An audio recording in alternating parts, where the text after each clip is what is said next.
Bonjour bien-aimés dans le Seigneur. Dieu est fidèle. S'il plaît à Dieu, c'est aujourd'hui que nous allons clore avec la série Jésus-Christ, l'agneau de Dieu. Apocalypse chapitre 5, versets 4 à 11.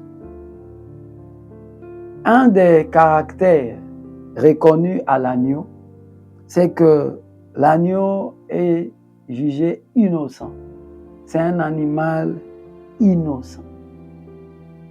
Justement, lorsque nous lisons 1 Pierre chapitre 1, verset 19, il nous est dit que nous avons été rachetés par le sang précieux de Christ, comme d'un agneau sans faute, sans défaut, ni tache.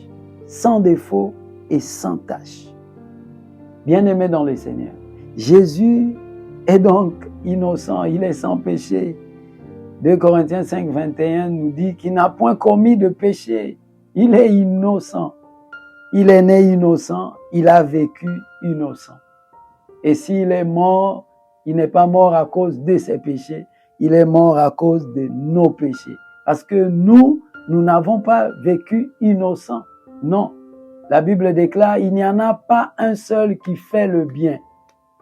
Tous font le mal, pas même un seul ne fait du bien. Tous ont péché et sont privés de la gloire de Dieu. Mais Christ est arrivé. L'agneau de Dieu est arrivé. Il est mort pour nous à la croix. Il a été immolé afin de nous racheter. Qu'a-t-il fait de nous, ses disciples, après nous avoir rachetés? C'est qui un innocent?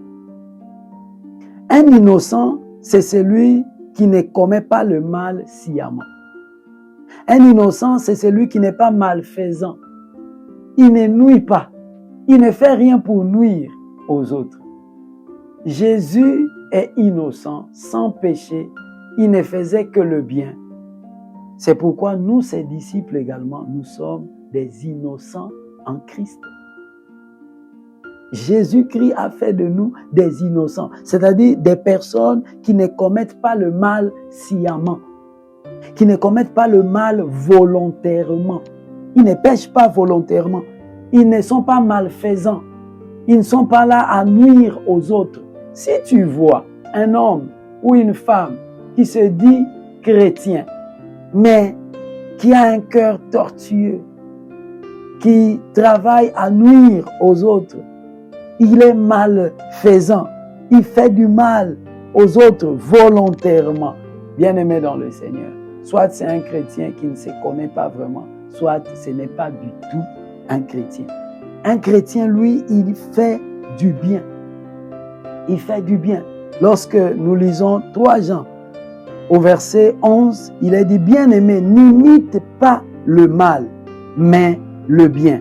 Celui qui fait le bien est de Dieu, il appartient à Dieu. Celui qui fait le mal n'a point vu Dieu. Le chrétien est innocent en Christ. Nous, disciples de Jésus, nous sommes innocents en Christ. Nous faisons du bien aux autres, nous ne faisons pas du mal aux autres. Et j'aime à ce sujet lire Galates chapitre 6, versets 9 à 10. Il est dit, ne nous lassons pas de faire le bien, car nous moissonnerons au temps convenable si nous ne nous relâchons pas. Ainsi donc, pendant que nous en avons l'occasion, pratiquons le bien envers tous. Le chrétien, c'est celui qui fait du bien envers tous. Et il est dit, et surtout envers les frères en la foi. Faisons du bien.